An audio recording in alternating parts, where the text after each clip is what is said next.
तो ऐसे ही अब मेन फंक्शन में आर्गुमेंट हम पास करेंगे। मेन फंक्शन में आर्गुमेंट पास करेंगे तो वो प्रोवाइड कहाँ से कराया जाएगा? भाई आप कभी किसी फंक्शन को कोई आर्गुमेंट पास करते हैं, कोई पैरामीटर पास करते हैं, तो वो मेन के बाद आप देते हैं। मेन आपका स्टार्टिंग पॉइंट होता है, तो जो स्टार्टिंग पॉइंट है उसी को कोई आर्गुमेंट कैसे देगा? तो इसके लिए आप कमांड लाइन को यूज़ करेंगे। कमांड लाइन ये आपका एक कमांड प्रॉम्प्ट है जहाँ से आर्गुमेंट पास किया जा सकता है किसी भी फंक्शन को स्टार्ट करने से पहले, मेन को स्टार्ट करने से पहले। ठीक है, यानी कि आप जैसे डेफिनेशन यहाँ लिखा हुआ है, command line argument is a parameter supplied to the program when it is invoked. और कमांड लाइन आर्गुमेंट जो है वो आपके मोस्टली ये वो पार्ट है जिसको आप मेन को आर्गुमेंट पास करेंगे। और मेन में आर्गुमेंट पास करने के जो तरीका है वो ये है कि आप मेन में दो आर्गुमेंट पास करेंगे। पहला इंटीजर टाइप का होगा, यहाँ सिंटैक्स में देखें आप इसे, यहाँ पे हमने दो वेरिएबल मेन के सिंटैक्स में लिखे हैं। जब आप मेन को ही अगर आर्गुमेंट पास करना चाहते हैं, ये हमारा मेन है, ये मेन के अंदर ये ब्रेसेस है, यहाँ पे आर्गुमेंट पास किए जाते हैं। तो हमने एक तो पहला जो आर्गुमेंट लिखा हुआ है ये है इंटीजर टाइप का, इंटीजर टाइप का ARGC लिखा हुआ है। और दूसरा हमारा पॉइंटर टाइप का एक एरे है। ये पॉइंटर टाइप का इसलिए लिया है क्योंकि आप ये पहले से तय नहीं कर पाती हो कि एरे का साइज़ कितना बड़ा होगा, और हमने यहाँ पे फिक्स भी नहीं किया है, ये डायनेमिक है, ये आपकी ब्लैंक पोजीशन रखी गई है यहाँ पे, तो ये कितना भी बड़ा हो सकता है एरे। तो यहाँ दो आर्ग्यूमेंट है ARGC तो ये बताएगा कि आपने ये जो एरे के अंदर आर्ग्यूमेंट पास किए हैं वो टोटल कितने हैं, टोटल काउंट करेगा आपके नंबर ऑफ आर्ग्यूमेंट्स, टोटल आपने कितने पास किए। और ARGV वो एक पॉइंटर एरे है जिसमें आपका डेटा होल्ड किया जाएगा, जिनको आप बाद में यूज़ करना चाहें फंक्शन में, मेन के बाद कहीं पर भी, तो आप आराम से उसे यूज़ कर सकते हैं। तो कमांड लाइन आर्ग्यूमेंट वो पार्ट है जो मेन को आप आर्ग्यूमेंट पास करेंगे, लेकिन ये किया जाएगा कमांड प्रॉम्प्ट से। अब कमांड प्रॉम्प्ट कहाँ से चलाएंगे वो अभी बताते हैं आपको। तो फिलहाल आप ये ध्यान रखिएगा कि मेन के स्टार्टिंग से पहले, आउटसाइड फ्रॉम मेन, वहाँ से आर्ग्यूमेंट पास किए जाएंगे।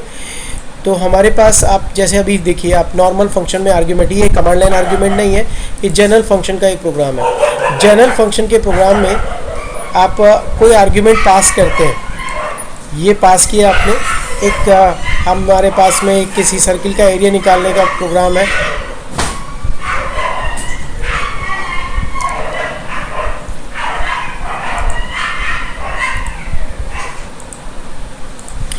तो आप मेन फंक्शन, किसी भी फंक्शन में यहाँ पे एक आर्ग्यूमेंट पास कर रहे हैं और वो आर्ग्यूमेंट पास किसी फंक्शन में किया जा रहा है। ऐसे ही आप मेन फंक्शन के अंदर भी आर्ग्यूमेंट पास कर सकते हैं। मेन अभी आपका ब्लैंक है, ये आपको पास कैसे करना है वो आपको बताया जाएगा कमांड प्रॉम्प्ट से। आपके विंडो में एक रन कमांड होती है, उस पर आप CMD लिखेंगे तो कमांड प्रॉम्प्ट ओपन हो जाएगा, और आप अपने प्रोग्राम को जहाँ पर भी आपने सेव किया है उसकी EXE को चला के या C फाइल को, कंपाइल की फाइल को डायरेक्ट रन करके भी आप कमांड प्रॉम्प्ट को रन कर सकते हैं, प्रोग्राम को चला सकते हैं। तो ये जितनी भी हमारी कमांड प्रॉम्प्ट पे आउटसाइडर कमांड होती है, जो नेटवर्क में कमांड दी जाती हैं, वो सब इसी तरह से दी जाती हैं। तो आप एक बार इस प्रोग्राम को समझिए। जैसे हमने यहाँ पे एक जो हेडर फाइल है वो इंक्लूड कर लिया है, एक प्रोग्राम बनाया गया है। ये प्रोग्राम कैसे काम करेगा तो बाद में देखेंगे चला के। फिलहाल देखिए, यहाँ दो आर्ग्यूमेंट हमने लिखे हैं और दो आर्ग्यूमेंट आपको बताया था। पहला आर्ग्यूमेंट इंटीजर टाइप का है, दूसरा कैरेक्टर टाइप का है, वो एक एरे है। ये दो आर्ग्यूमेंट आपके बाहर से कहीं से रन किए जाएंगे प्रोग्राम को। तो आप मान लीजिए 1 2 3 4 A B C, ये कुछ डेटा आप प्रोवाइड करा रहे हैं कहीं आउटसाइडर से, कहीं से डेटा आपका आ रहा है, वो एक इसमें आपका स्टोर होगा। ARGV जो आपने एक वेरिएबल बनाया हुआ इसमें आके स्टोर होगा। ये एक आपका एरे है, एरे जिसमें आपने स्टोर किया है 1, दूसरा एलिमेंट उसके अंदर आपने स्टोर कर दिया 2, ये वाला, फिर स्टोर कर दिया आपने उसमें 3, फिर उसमें स्टोर कर दिया आपने 4। और ये एक ऐसा एरे है जो किसी भी टाइप का डेटा ले रहा है, क्योंकि कैरेक्टर टाइप का पॉइंटर एरे है। तो यहाँ जो नंबर्स भी लिखे हैं वो भी अल्फ़ा न्यूमेरिक है। ये A B C भी हमने इसमें स्टोर कर दिया है। ठीक है। तो ये इस तरह से हमने डेटा स्टोर कर लिया, ये सी। अब ये टोटल डेटा कितना हो गया, यहाँ पे आपकी ये जो फाइल है जिसको आप ये सी का प्रोग्राम बना रहे हो, ये भी किसी नाम से सेव की जाएगी। मान लो इस फाइल का नाम आपका टेस्ट है, आपने इस फाइल का नाम टेस्ट दिया हुआ है, test.c, ये आपकी फ़ाइल का नाम है, ठीक है। ये test.c आपकी फ़ाइल का नाम है। तो ये भी एक आर्गुमेंट है जो कि एरे के फर्स्ट एलिमेंट में आता है। एरे का जो फर्स्ट एलिमेंट है उसमें आपकी फ़ाइल का नाम होगा जो आपने दिया हुआ है, test.c आपकी फ़ाइल का नाम है। तो आपका पहला आर्गुमेंट 0 1 2 3 4 5 6 7 टोटल एलिमेंट्स यहाँ 0 से लेके 7 तक 8 एलिमेंट्स आपने इनपुट किए हैं। तो ये जब आप ARGC जो आपका वेरिएबल है ये आपको बताएगा कि नंबर ऑफ़ आर्ग्यूमेंट्स आपके पास कितने हैं। तो टोटल 8 है। और 0 नंबर वाला जो आर्ग्यूमेंट होता है वो आपका हमेशा एक फ़ाइल का नाम होता है, ठीक है, जो आपने जिस नाम से ये फाइल सेव की होगी वो होगा। तो आप पहला आर्ग्यूमेंट इसे मानेंगे। उसके बाद 1 से लेके 7 तक जो आर्ग्यूमेंट है वो आपका डेटा इनपुट किया हुआ है आपने। तो हमने जो भी डेटा यहाँ पे एरे में डाल दिया वो इस तरह से एरे में पुट हो गया। उसको हम एक लूप चला के प्रिंट कर सकते हैं। हम एक लूप चलाएंगे, 0 से शुरू किया, 0 से हमने एरे शुरुआत की और आई की वैल्यू जब तक ARGC की वैल्यू 8 है। तो 8 अगर हम यहाँ मान रहे हैं तो आई की वैल्यू भी 0 है, 0 से आपका डेटा प्रिंट होना शुरू होगा और जब तक 8 से कम है यानी कि 7 तक आपका लूप चलेगा। और पहले आई की वैल्यू 0 यानी कि ये प्रिंट होगा आपकी फ़ाइल का नाम, फिर लूप आगे बढ़ेगा, फिर 1 वाला डेटा प्रिंट होगा, फिर लूप चलेगा आगे, फिर 2, फिर 3, फिर 4, फिर A B C ऐसे डेटा हम प्रिंट कर रहे हैं। आप ध्यान रखिएगा जो 0 डेटा है, 0 एलिमेंट में डेटा है वहाँ पे आपकी फ़ाइल का नाम होता है और 1 से आपका डेटा पॉइंट किया जाता है जो आपने इनपुट किया है। ये डेटा आपने इनपुट किया था, ये आपका ओरिजिनल डेटा होता है जो आपने इसमें आर्गुमेंट में पास किया है, ठीक है। अगर आपने एक भी डेटा इनपुट नहीं किया तो आपका 0 आपकी फ़ाइल का नाम तो रहेगा ही। तो एक एलिमेंट यानी कि एक एलिमेंट बाय डिफ़ॉल्ट है इसमें फ़ाइल का नाम। तो अगर आप एक भी डेटा इनपुट नहीं करते हैं तो ये ARGC की वैल्यू 1 रहेगी क्योंकि इसमें आपका बाय डिफ़ॉल्ट फ़ाइल का नाम तो स्टोर होता ही है। अब ये सब हम एक प्रोग्राम के थ्रू करके देखते हैं।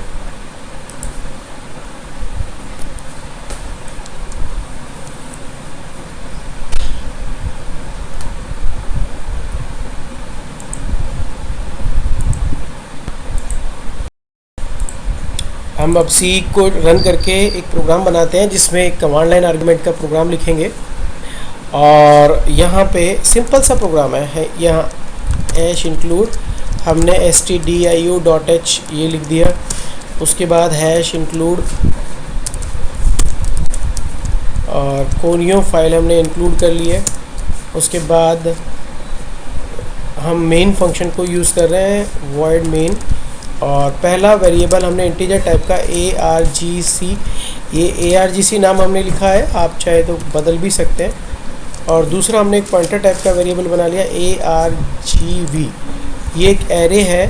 और अब हम यहाँ पे ये देखना चाहेंगे कि हमने आर्ग्यूमेंट में टोटल कितने आर्ग्यूमेंट पास किए। एक लूप चलाने के लिए वेरिएबल ले लेते हैं और स्क्रीन को क्लियर कर देते हैं ताकि आपको आउटपुट प्रॉपर दिखाई दे। पहले से जो कोई अगर आउटपुट आ रखा है तो वो इरेज हो जाएगा।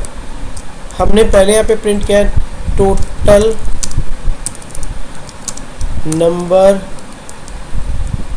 ऑफ आर्ग्यूमेंट्स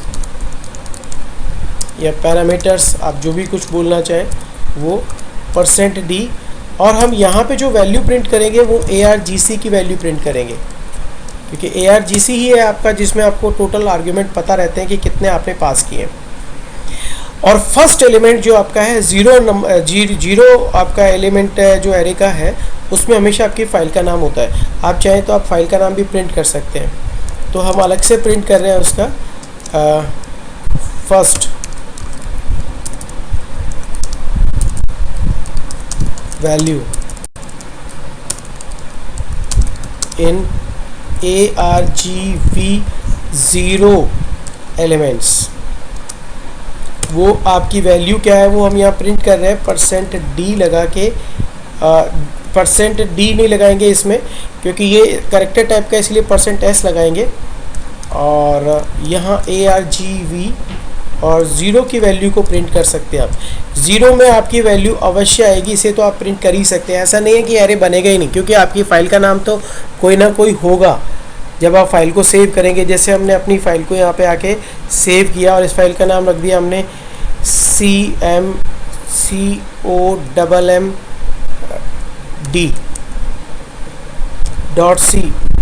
कुछ भी नाम रख सकते हैं, टेस्ट लिख देते हैं, test.c। ये हमने फ़ाइल का नाम रख दिया है यहाँ पे। इस नाम से हमारी फ़ाइल सेव है। और अब हम इसको आराम से जब हम फाइल का नाम 0 एलिमेंट में देखेंगे तो test.c आपको दिखाई देगा। अब बाकी का एलिमेंट का जो डेटा है वो आप चाहे तो लूप चला के प्रिंट कर सकते हैं। हमने एक आई वेरिएबल बनाया हुआ है इस काम के लिए। आई की वैल्यू हमने 1 रख दी है और आई की वैल्यू लेस देन argc, जब तक उससे कम है तब तक ये लूप चलाएंगे। और आई प्लस प्लस और जो भी एलिमेंट है वो प्रिंट कर रहे हैं। अब एक ही स्टेटमेंट हमको लिखना है तो इसमें ब्रेसेस लगाने की ज़रूरत नहीं है। तो अब हमारा नेक्स्ट एलिमेंट प्रिंट होता है और हम लिख भी देते हैं कि argv के इस वाले एलिमेंट में %d लगा के यहाँ पे कौन सी वैल्यू, आई की वैल्यू हम प्रिंट कर देंगे, कौन सा डेटा आ रहा है। और जो डेटा है वो हमारे पास में %s से प्रिंट होगा। /n भी कर देते हैं लाइन चेंज करने के लिए। तो %d में तो आई की वैल्यू प्रिंट कर रहे हैं और जो s लिखा हुआ है यहाँ पे हमारे एरे का डेटा आएगा argv, और यहाँ पे हमने i लिख दिया है। तो जो भी डेटा होगा वो प्रिंट होगा। एक getch, ताकि आपको आउटपुट देखने में आसानी रहे अभी फ़िलहाल। और वैसे हम बता ही चुके हैं getch का यूज़ क्या है। अब देखिए आई की वैल्यू आपकी 1 है तो एलिमेंट नंबर 1 में जो आपका एरे है उसमें आपका कौन सा डेटा यहाँ प्रिंट होगा। आई की वैल्यू बढ़ेगी तो ये लूप भी बढ़ता जाएगा, चलता जाएगा। अब आप इस प्रोग्राम को सेव कर लेंगे और सेव करने के बाद यहाँ से रन नहीं करना है आपको। कंपाइल कर लें आप, कोई एरर तो नहीं है, और इसको सेव कर लें। और इसे रन करने के लिए क्या करना है आपको कि एक .shell कमांड चलानी है। .shell कमांड चलाएंगे। ये .shell से भी आप कमांड लाइन आर्गुमेंट पे आ सकते हैं। तो यहाँ देखेंगे आप बिन फोल्डर में हैं और यहाँ पे हमारी फाइल का नाम टेस्ट है। तो हम dir.star कर देते हैं। जितनी भी टेस्ट नाम से हमारी फाइल बनी होंगी वो सब हमारी स्क्रीन पर आ गई हैं। तो हमारे पास एक फ़ाइल है .bak, एक है .tac, ये हमारे पास फाइलें हैं। एक exe फाइल भी बनती है इसमें, जो कि कमांड लाइन आर्ग्यूमेंट में रन करने का काम करेगी आपके। क्या आप, क्योंकि हम जो जितनी भी फाइलें चलाते हैं यहाँ पे, अभी अगर हम लोग टेस्ट लिखेंगे और एंटर दबाएंगे तो ये प्रॉपर नहीं चलेगी, क्योंकि हमने exe फाइल नहीं बना रखी है। exe फाइल बनाने के लिए आपको यहाँ पे मेक कमांड चलानी पड़ती है, जिससे आपकी एग्जीक्यूटेबल फाइल तैयार होती है। इससे आपकी एक exe फाइल बन जाएगी और उसे आप आसानी से रन कर पाएंगे।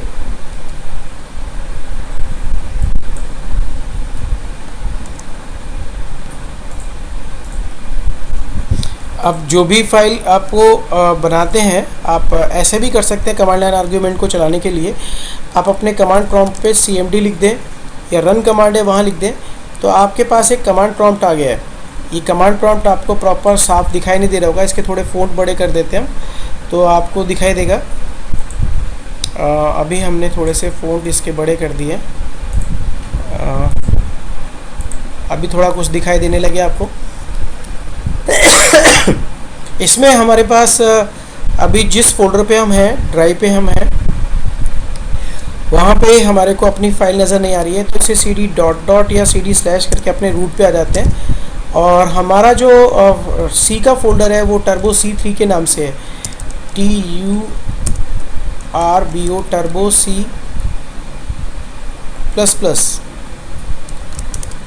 इसके बाद हमारा दूसरा जो फोल्डर है वो है dir लिखने से इसकी डायरेक्टरी की एक लिस्ट आ जाती है। कमांड DOS की कमांड है। हम डिस्क फोल्डर में जाते हैं, या आप अगर आपको नहीं समझ में आता है तो आप यहाँ से भी देख सकते हैं कि आपको कहाँ जाना है। हम बात कर रहे हैं C ड्राइव में। C ड्राइव के अंदर एक टर्बो C++ फोल्डर है, इसमें डिस्क फोल्डर है, इसमें टर्बो C3, और आपका जितनी भी exe फाइल बनती है वो सोर्स में बनती हैं। तो यहाँ पे आपकी test.exe फाइल बनेगी, एक एप्लीकेशन फाइल बनेगी, इसको आपको रन करना है। आप यहाँ से इसको डायरेक्ट डबल क्लिक करके भी रन कर सकते हैं, अगर हम चाहें तो डबल क्लिक करेंगे तो रन हो जाएगी। अभी 0 आर्ग्यूमेंट वो दिखा रहा है। या फिर आप अपने सोर्स में चले जाएं, वहाँ से भी रन कर सकते हैं। जो आप सी में जा रहे हैं, सी में आपको यहाँ बताया गया है कि आप फाइल में एक कमांड है डॉस शेल, यहाँ से आ जाएँ और आपको क्या करना है, ये जो फोल्डर आपको दिखाई दे रहा है इसको cd डॉट कर दें तो ये बंद हो जाएगा। यहाँ dir करके देखेंगे तो लिस्ट आएगी, इसमें एक सोर्स फोल्डर है cd SOURCE सोर्स फोल्डर में जाइए। यहाँ पे आपको बहुत सारी फाइलों की लिस्ट मिलेगी। आप dir टेस्ट लिखें, .exe लिखें, वो फाइल है कि नहीं। exe का मतलब होता है एग्जीक्यूटेबल। हमारी फाइल वो होती है जो इसको हम डायरेक्ट किसी को दे सकते हैं, इसमें आप कोई कोडिंग नहीं दे सकता, ये मशीन लैंग्वेज में कन्वर्ट हो चुकी होती है। तो ये फाइल आपकी बन चुकी है और इसको हम डायरेक्ट इसका नाम लिख के एंटर दबाएंगे तो रन हो जाएगी। मैंने सिर्फ नाम लिखा और मेरी फाइल का ये बताया जा रहा है कि टोटल नंबर ऑफ आर्ग्यूमेंट 1 है और फर्स्ट आर्ग्यूमेंट इन 0 में आपकी फ़ाइल का नाम दिखाई दे रहा है। लेकिन मैं इसको इस तरह से रन करूँगा कि फ़ाइल के बाद कुछ आर्ग्यूमेंट डाल दिए 23, 56 और लिख दिया ए, नेक्स्ट लिख दिया राम, फिर हमने लिख दिया राजा, फिर 60। तो टोटल आर्ग्यूमेंट हमने टाइप की इतने किए। देखिए जो टेस्ट है उसके बाद है 23 1, 56 2, ए 3, राम 4, राजा 5, 66।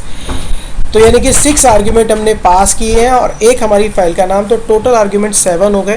तो आपको बताया जा रहा है कि टोटल नंबर ऑफ आर्ग्यूमेंट 7 है। 0 में आपकी फाइल का नाम है, 1 में आपका 23 है, 2 में 56 है, 3 में आपका ये है। ये आर्ग्यूमेंट आप यूज़ करते हैं। तो इनको आप आगे फर्दर यूज़ करना चाहें तो आप डायरेक्ट यूज़ कर सकते हैं। ये कमांड लाइन, कमांड प्रॉम्प्ट पे लिखी जाने वाली कमांड्स के लिए होता है जो कंसोल पे चलाई जाती हैं। तो इस तरह से आपका ये कंप्लीट हो गया है यहाँ पे पूरा कोर्स आपका। और अब इसको लेके ध्यान रखिएगा, कमांड लाइन आर्ग्यूमेंट को लेके अक्सर